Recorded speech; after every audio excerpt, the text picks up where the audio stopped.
Praise the lord. దేవునికి మహిమ ఘనత ప్రభావములు కలుగునుగాక. ప్రియ దైవజనాంగమా, దేవుని ప్రజలారా, దేవుడు మనల్ని ప్రేమించి మరొక నూతన దినం శనివారాన్ని ప్రభువారిచ్చినందుకు దేవునికి హృదయపూర్వకంగా కృతజ్ఞతాస్తుతులు చెల్లిద్దామా. హల్లెలూయా. రండి ప్రియ దైవజనాంగమా, ఈ దినం కొరకు ఒక వాక్యాన్ని చదువుకుని దైవ ధ్యానం చేద్దాము.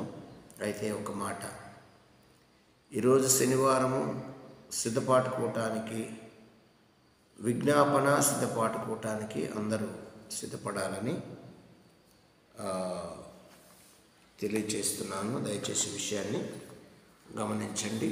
పరిశుద్ధ బైబిల్ గ్రంథంలో నుండి తిమోతి పత్రిక 2వ పత్రిక 3వ అధ్యాయము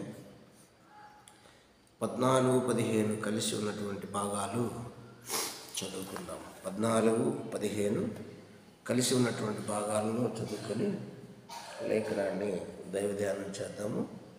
దయచేసి బైబిల్ ఉన్నవారు తీయండి. బైబిల్ అందుబాటులో లేకపోతే జాగ్రత్తగా వినండి. ఓకే. తిమోతికి రాస్తూ 2వ పత్రిక 3వ అధ్యాయం 14-15 వచనాలు. క్రీస్తు యేసునందు ఉంచవలసిన విశ్వాసము ద్వారా రక్షణార్థమైన జ్ఞానము నీకు కలిగించుటకు శక్తిగల పరిశుద్ధ లేఖనములను బాల్యము నుండి నీ వెరుగుదువు గనుక నీవు నేర్చుకొని రూఢి అని తెలుసుకున్నవి ఎవని వలన నేర్చుకుంటివో ఆ సంగతి తెలుసుకొని వాటి యందు నిలకడగా ఉండుము.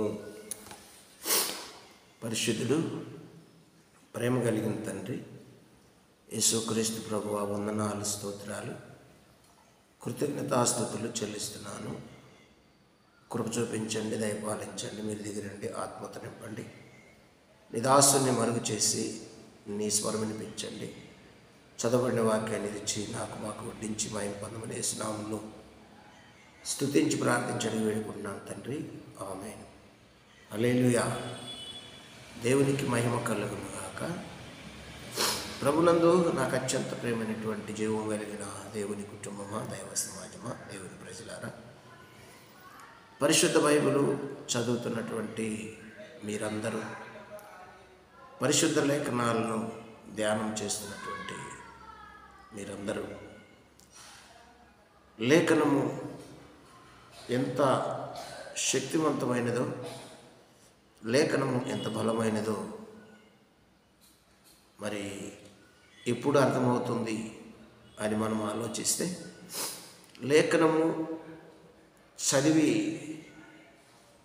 లేఖనము ధ్యానము చేసి ఆ లేఖనములో ఉన్న సారాంశాన్ని అనుభవించుకున్నప్పుడే, ఆ లేఖనంలో ఉన్న సారాంశమును అనుభవించుకున్నప్పుడే ఆ లేఖనంలో ఉన్నటువంటి ఆ శక్తి, ఆ లేఖనంలో ఉన్నటువంటి ఆ ఔన్నత్యము, లేఖనం యొక్క బలము తెలుస్తుంది. అంతేగాని లేఖనాన్ని చదివి, లేఖనాన్ని నేను కూడా చదివాను, లేఖనం నాకు కూడా తెలుసు అనుకుంటే లేఖనం యొక్క శక్తి, లేఖనం యొక్క బలము, లేఖనం యొక్క సారాంశము అర్థం కాదు చాలామందికి. కాబట్టి ఈ విషయాన్ని గమనించి దైవజనాంగమా, అసలు లేఖనం ఏమి చెప్పుచున్నది అంటాడు పౌలు భక్తుడు. లేఖనం ఏమి చెప్పుచున్నది అంటాడు. లేఖనం ఏమి చెప్పుచున్నదంటే పరిశుద్ధ లేఖనాలలో ఉన్నటువంటి సారాంశము, యేసుక్రీస్తు ఏమై ఉన్నాడు, యేసుక్రీస్తు ఏమి చెప్పారు, ఏం చేశారు, ఎలా వచ్చారు, ఏం జరిగింది, క్రీస్తు ద్వారా మానవ జాతికి కలుగుతున్నటువంటి లాభం ఏమిటి, క్రీస్తు ద్వారా మానవునికి ఏమి ఇవ్వదలిచాడు క్రీస్తు అనేది ఆ స్పష్టత కూడా పరిశుద్ధ లేఖనాల్లో దేవుడు పొందుపరిచి ఉంచాడు. కాబట్టి దైవజనుడైన పౌలు దైవజనుడైన తిమోతికి రాస్తూ ఓ తిమోతి అన్నాడు. ఓ తిమోతి అంటూ ఏమన్నాడు చూడండి. ఓ తిమోతి అంటూ ఏమన్నాడు చూడండి. క్రీస్తు యేసునందు ఉంచవలసిన విశ్వాసము ద్వారా, క్రీస్తు యేసునందు ఉంచవలసిన విశ్వాసము ద్వారా, అంటే ఏమి విశ్వాసం ఉంచాలి? క్రీస్తు యేసునందు ఏమి విశ్వాసం ఉంచాలి అంటే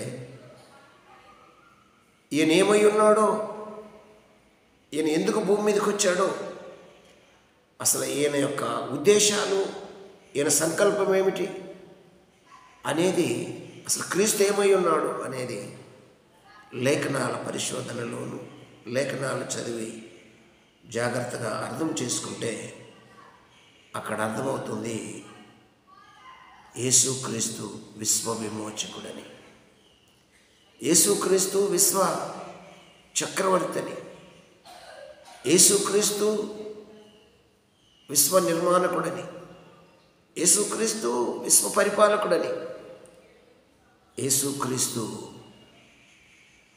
ఈ విశ్వంలో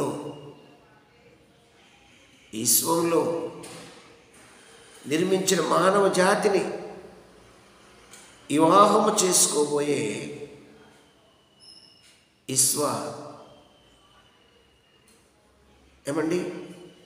పెండ్లి కుమారుడని, విశ్వ కళ్యాణము జరగబోతుంది. విశ్వాన్ని పెళ్లి చేసుకోబోయే విశ్వ వీరుడు, పెండ్లి కుమారుడు యేసు ప్రభు అని ఎవరైతే తెలుసుకుంటారో అప్పుడు ఈ సచ్చు మాటలు, సచ్చు లేఖనాలను, ఈ సచ్చు మాటలు, ఈ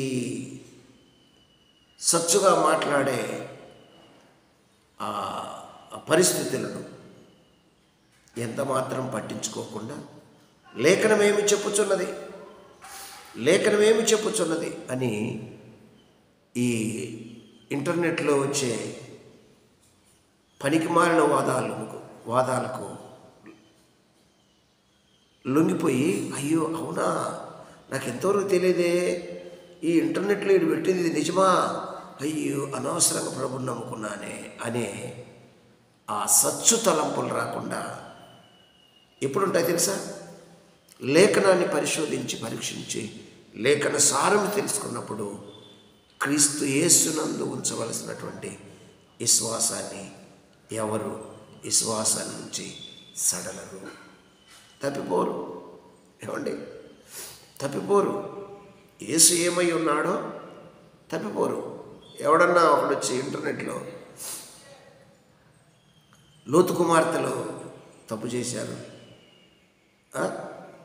లేకపోతే ఇదిగో ఈ సబ్జెక్టు బైబిల్ ఉంది కాబట్టి యేసే పనికిరాడు, యేసు ఎక్కడ పుట్టాడురా, ఎవడికి పుట్టాడురా అని ఎవడైనా అన్నాడు అనుకో, అవునా వీడింత పెద్ద మర్మం చెప్పాడు అనుకున్నావు అనుకో, నీకు లేఖనం మీద పట్టు లేదని అర్థం. అసలు వాడికి ఏం తెలిసి వాడు ఎక్కడ పుట్టాడు అంటాడు. వాడు ఎక్కడ పుట్టడం కాదు, యేసులో నుండి ఇస్రాయేలులో నుంచి నువ్వు పుట్టావు. ఈ కాలమనే కాల చక్రవర్తిలో నుండి నువ్వు పుట్టావు. అది తెలుసుకోకుండా ఎక్కడ పుట్టాడు అంటే నీ పుట్టుకకు కారణమే నీకు తెలియదు, నువ్వు నమ్మే గ్రంథాన్ని సారాంశమే నీకు తెలియదు. తెలియక యేసు ఎక్కడ పుట్టాడురా అంటే, అరే దద్దమ్మ, నువ్వు కాలంలో పుట్టావు. కాల చక్రవర్తి, కాలమై ఉన్న దేవుడు ఎవరు? ఆది అంతము నేనే అయి ఉన్నానన్న దేవుడు ఎవరు తెలుసుకుంటే నువ్వు ఆ మాటలు మాట్లాడవు అని జవాబు ఇవ్వటానికి శక్తివంతమైన లేఖనములు తెలుసుకున్న నీకు అవగాహన ఉంటుంది. దేవునికి స్తోత్రం కలుగునుగాక. హల్లెలూయా, హల్లెలూయా. క్రీస్తు యేసునందు ఉంచవలసిన విశ్వాసము ద్వారా రక్షణార్థమైన జ్ఞానము నీకు కలిగించుటకు, రక్షణార్థమైన జ్ఞానము నీకు కలిగిస్తుంది. ఆ జ్ఞానం కలిగినప్పుడు ఈ సచ్చు వాదనలు, ఈ సచ్చు ఇంటర్నెట్లో వచ్చే ఏమండి ఆ క్లిప్పులు చూసి భయపడవు. వరదద్దమ్మా నీకు తెలీదు, తెలుసుకో, లేదంటే నీ కొరకు నేను ప్రార్థన చేస్తానులే అని ప్రార్థన చేస్తాడు. ఎవరు? లేఖనముల యొక్క సారాంశము తెలుసుకున్నవారు, విశ్వాసము ద్వారా రక్షణార్థమైన జ్ఞానం తెలుసుకున్నవారు. ఏ జ్ఞానము? రక్షణార్థమైన జ్ఞానము తెలుసుకున్న ప్రతి ఒక్కడు సత్సు కొటేషన్ చూసి ఏం తెలియదు అని ఏం చేస్తారు తెలుసా? ఈ పిచ్చోడికి ఈ పరిస్థితి పట్టింది ప్రభువా, ఈ పిచ్చోడిని కనికరించి ప్రభువా అని ప్రార్థన చేస్తారు. కానీ ఉక్కిరి బిక్కిరయ్యి అమ్మో నేను అనవసరంగా యేసు నమ్ముకున్నాను అనుకోడు. ఈ జ్ఞానం కలిగిన వారు, ఈ జ్ఞానం రక్షణార్థమైన జ్ఞానం నీకు కలిగించుటకు శక్తిగల పరిశుద్ధ లేఖనములను బాల్యము నుండి నువ్వు ఎరుగుదువు గనుక నీవు నేర్చుకొని రూఢి అని తెలుసుకున్నవి ఎవరి వలన నేర్చుకుంటివో ఆ సంగతి తెలుసుకొని వాటి యందు నిలకడగా ఉండుము తిమోతి. అందులో ఎవరి వల్ల నేర్చుకున్నా కూడా యథార్థంగా చెప్పాలి. నేర్చుకున్నావు, సత్యం తెలుసుకున్నావు, లేఖన బలము తెలుసుకున్నావు, లేఖన శక్తిని తెలుసుకున్న నీవు ఎవరి వలన తెలుసుకున్నావు, ఎలా తెలుసుకున్నావు, ఎలా నేర్చుకున్నావు అది కూడా గుర్తుంచుకొని రూఢిపడి యేసుక్రీస్తుకు గొప్ప నమ్మకమైన విశ్వాసుగాను గొప్ప సాక్షిగా ఉండాలని ఇక్కడ లేఖనము సాక్ష్యం ఇచ్చుచున్నది. ఆ పైన 10వ వచనం కూడా చూడండి. 10వ వచనంలో ఏముంది? అయితే నీవు నా బోధను, నా ప్రవర్తనను, నా ఉపదేశమును, నా విశ్వాసమును, నా దీర్ఘశాంతమును, నా ప్రేమను, నా ఓర్పును ఎన్నన్నాడు? నీవు అన్నాడు. నీవు అంటే ఎవరు? తిమోతిని ఏమంటున్నాడు? అయితే నీవు నా బోధను, నా ప్రవర్తనను, మొదటి బోధ, రెండోది ప్రవర్తన, మూడోది ఉపదేశము, నాలుగోది విశ్వాసము, ఏమండి, ఐదోది దీర్ఘశాంతము, ఆరోది ప్రేమ, ఏడోది ఓర్పు.